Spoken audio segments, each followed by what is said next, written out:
Welcome sa YouTube channel ko, Matt Karit. Ang topic naman natin ngayon ay how to factor polynomials. Objectives: at the end of the lesson, you are able to factor polynomials, solve problems involving factoring of polynomials. Okay, before we go to the illustrations and solving of the problems related to factoring of polynomials, let us define what is meant by factoring of polynomials. Okay, factoring polynomials is the reverse procedure of the multiplication of factors of polynomials. Okay, how to factor polynomials. Okay, I'll give you an example.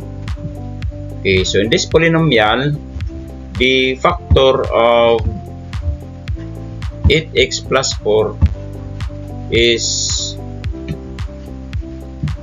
4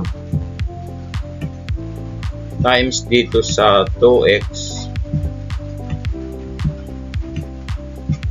plus 1.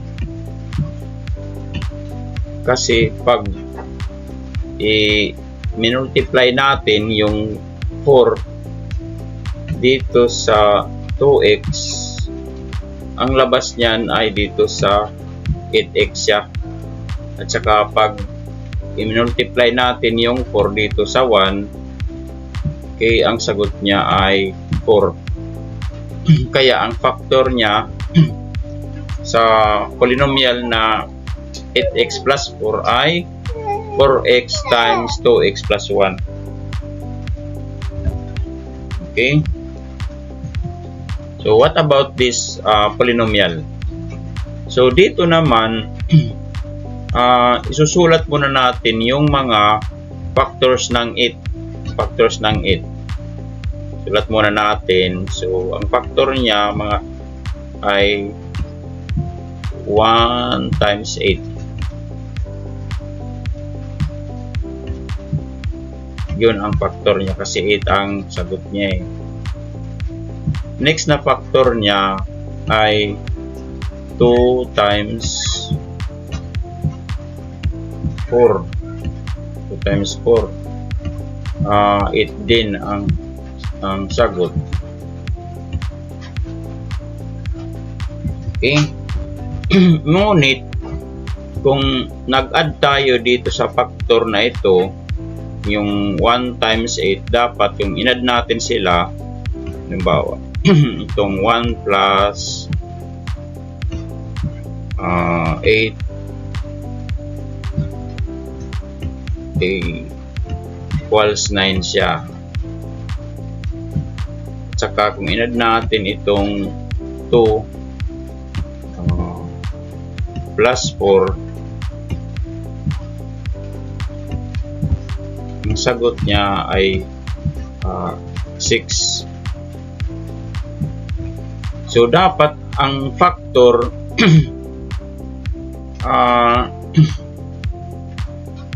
ng x squared plus 6x plus 8 ay itong 2 times 4. Kasi dapat kung in-add natin yung factor ay magre-result siya dito sa middle na term. Dapat magiging 6 siya yung coefficient niya. Kaya ito yung nararapat na factor 2 times 4. So ang factor dito ay x plus 2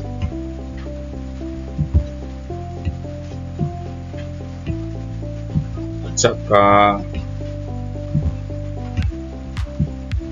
x plus 4. Yun ang factor niya. Kasi pag i-multiply natin itong mga factor na ito, mag-result siya dito sa original na polynomial. I give an example. So pag minultiply natin ito, ang labas niyan ay x squared. Teka lang.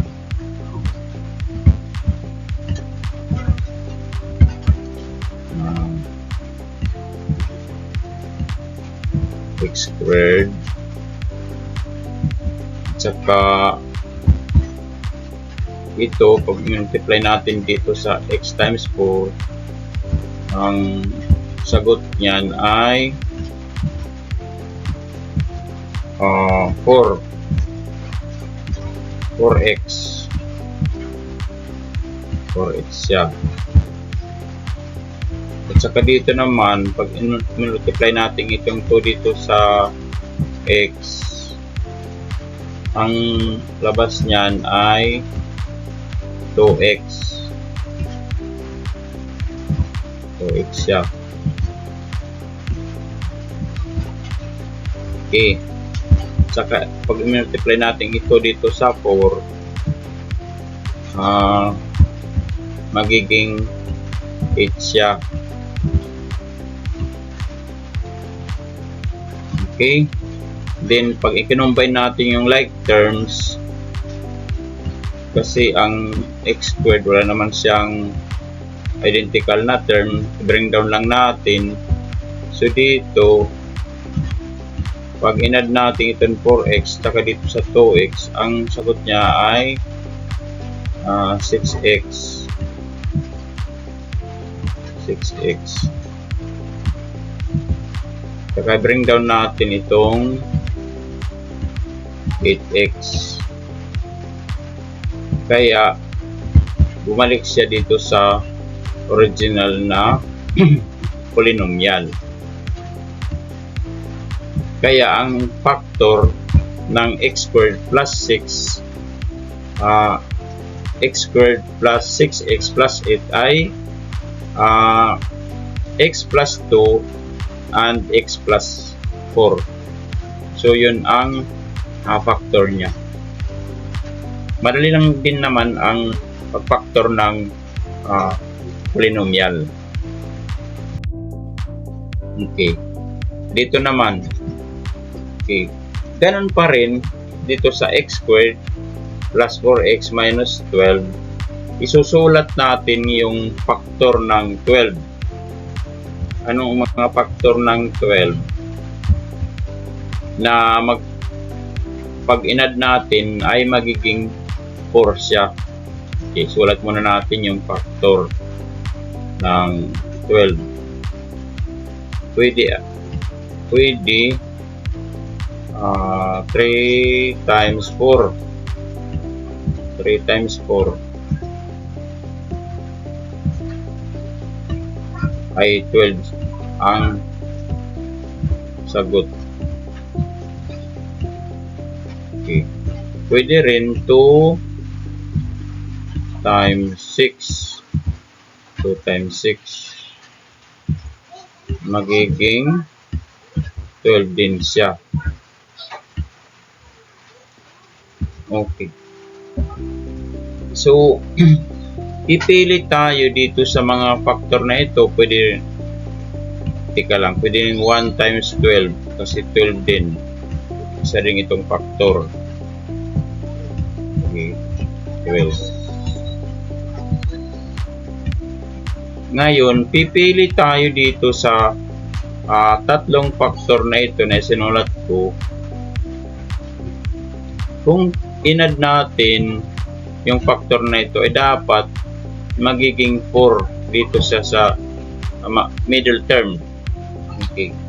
So, ang nababagay dito, kasi pag in-add natin itong 3, yung 3 plus 4 natin ay 7 ang sagot niya. 7.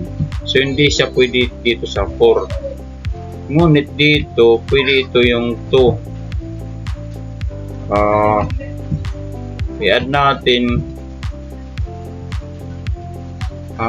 dito sa 6. Okay. Ngunit lagyan natin, magiging sabihin natin negative 2 ito. So, ang labas niya ay positive 4. So, pwede siya dito sa 4x na middle term. Kaya, ang factor natin dito ay x minus 2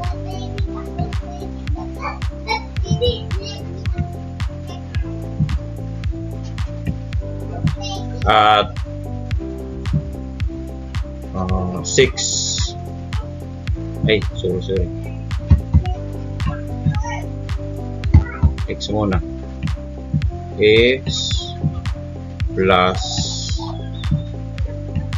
6 kasi pag sinubtract natin yung negative 2 dito sa 6 ay positive 4 siya. Sige,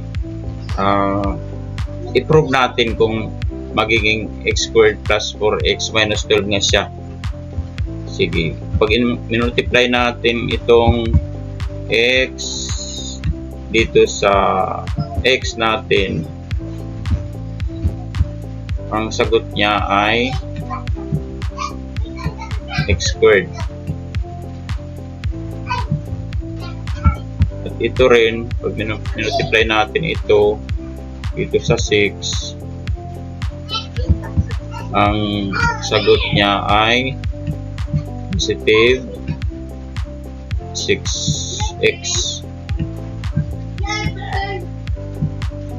Saka ito naman, pag minultiply natin dito sa x, magiging negative 2x siya. 2x. At saka ito, pag minultiply natin ito dito sa positive 6, yung negative 2 times positive 6, ang labas niya ay negative 12. Negative 12 siya. Ngayon, let us bring down this x squared because it has no identical term. And let us combine 6x and negative 2x. So, pag kinumbine natin sila, yung positive 6x at saka negative 2x, ang labas niyan ay 4x. 4x at saka dito bring down lang natin yung 12. Okay, so bumalik siya dito sa original na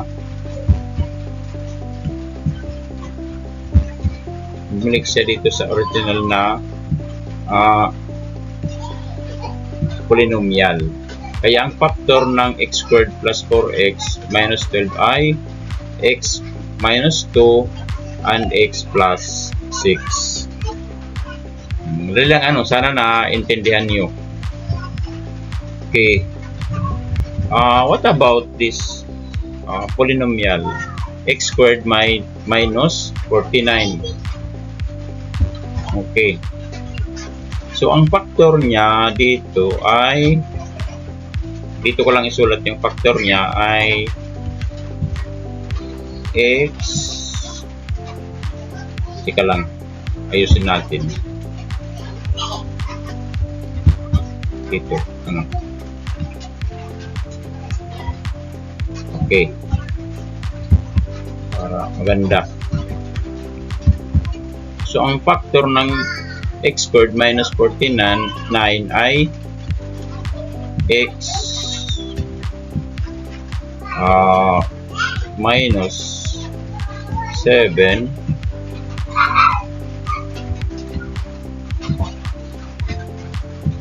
at saka x plus 7. X plus 7. Okay. Sir, bakit x minus 7 at saka x plus 7? Kasi pag minultiply natin itong x dito sa x squared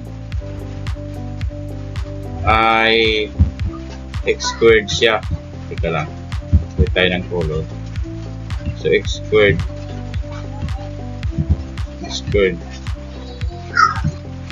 Next, pag multiply naman natin yung x dito sa 7, positive 7 siya. 7x. Positive 7x.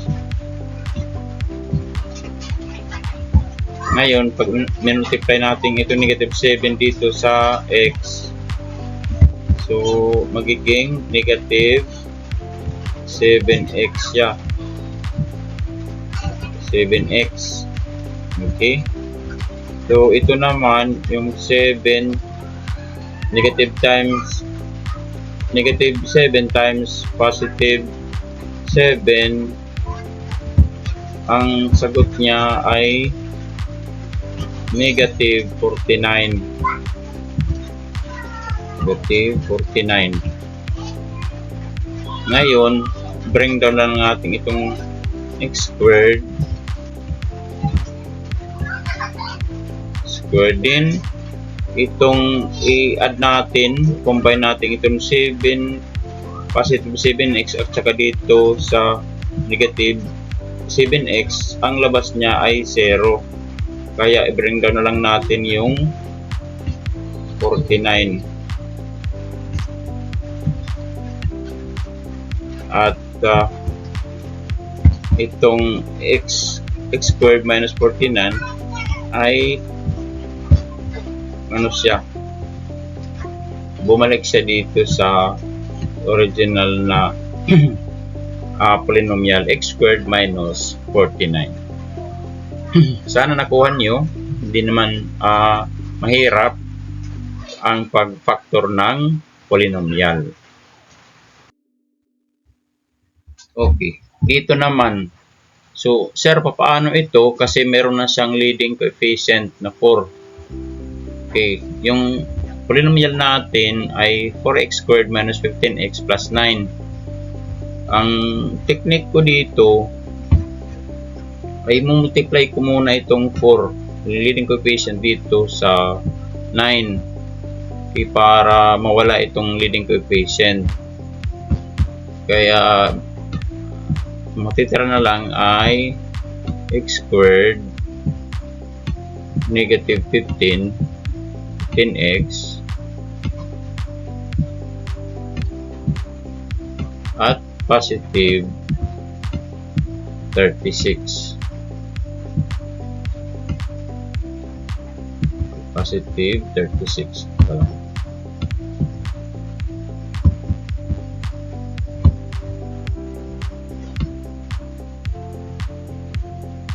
Okay. So ngayon, hahanap naman tayo ng factor ng 36. So ang pwedeng factor niya ay 1 times 36. Yung ang factor niya. Possible na factor. Hindi lang possible, sure yun. Tsaka yung pwede rin yung 6 times 6 times 6 ay factor din ng 36. O pwede rin yung 12 times 3 ay factor din ng 36. Ngunit pipili tayo dito sa tatlong factor na naisulat ko kung saan ang nababagay dito sa negative 15 kung inad natin yung factor. Halimbawa, yung natin itong 1 plus dito sa 36 ay 37 siya. Dito sa 6 plus 6 ay 12 siya.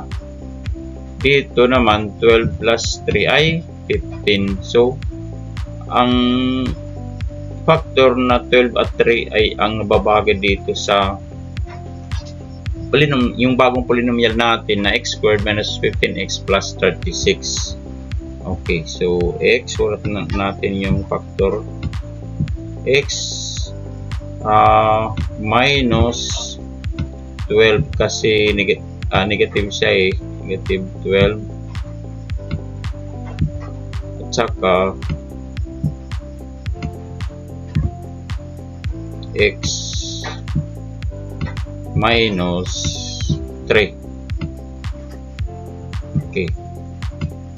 So, ngunit ang factor na ito, x negative 12 at saka x negative 3 ay para lang dito sa second polynomial natin na x minus 15x plus 36.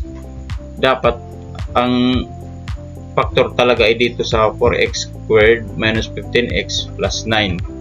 So, ganito ang technique ko. Di-divide ko ito ng leading coefficient na 4. Itong leading coefficient na 4, divide ko dito sa negative 12, saka dito sa negative 3.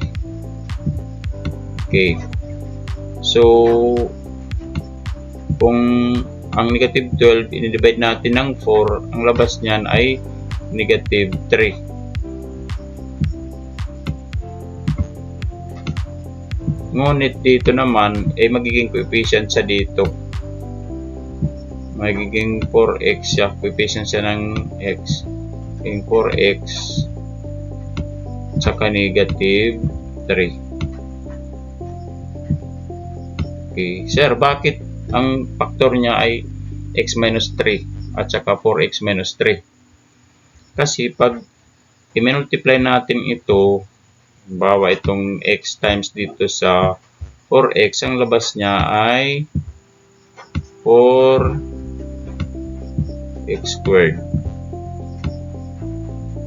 Tsaka dito, i-multiply natin dito sa 3, magiging negative 3x siya. Tsaka dito naman sa negative 3, negative 3 multiply natin dito sa 4x. So, ang labas niya ay negative 12x. Tsaka ito, pag multiply natin yung negative 3 dito sa negative 3, so magiging positive 9 siya. Positive 9.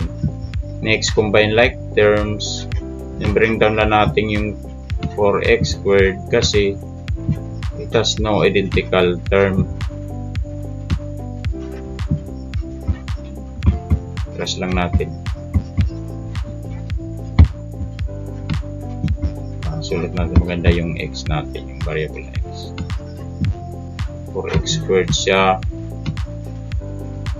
Saka i-combine natin itong like terms na negative 3x saka 12x. Ang labas niyan ay 15x.